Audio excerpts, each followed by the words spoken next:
जोहार गी सनाम यूट्यूब नेले बुहा मची को इन जर्नल मरडी और अतंग दरा पिन अबु दिसम कथा यूट्यूब चैनल रे तो गाते को तेहना कथा दो अडी दिनक खय इन मन रे चला कान था कि बोले आपे से नवा कथा शेयर मा कि होय नितंग हा सामने जो छत्तीक को देवी पूजा सेटर कना तो नवा रे ना अबुरेन संताल समाज रन हर ना जहाँ रे मेला लगा ओंडे रुमुक मेनते को चला तो नोडे रुमुक मेन तको चला तो ज़्यादातर तो ना पहिल लेका दो के रियल जो जहाँ को रुमुक कान था उनका रुमुक दो हाँ नेतार तो बइन नेल का को जहाँ दो न्यू हंडी पौर कते गे को चला को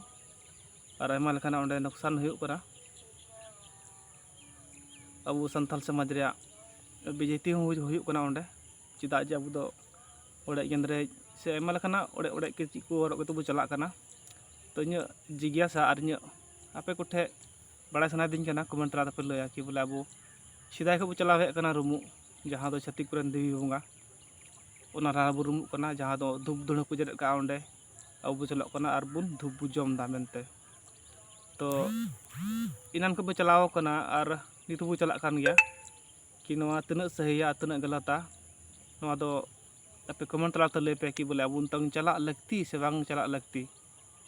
पहल को चलाव हे कान और नित हो चला तगी मेना को आदो नवा इन बड़ा सना दिन कना बोले अब उनको छत्तीक मेला रे अब चला लगती कना से बांग चला लगती कना और अब चला कान चे हालत रे चला कना पूरे न्यू कते अगल पूरे एकदम अब बेजेती लेका महसूस कना ओंडे कि बोले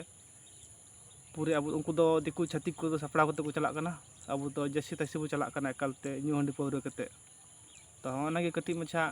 गलमराव तहनला कि जहाँ बुझा पे नेल नवा वीडियो नवा रा जरूर ले तबन पे जहाना प्रतिक्रिया am तबन पे कि बोले नवा जुतु कना से बांग जुतु कना नितों चला दरकार छत्तीक मेला रे न्यू हंडी पौर कते से बांग चला लगती कना तो ओना जिज्ञासा ताहे कना मन रे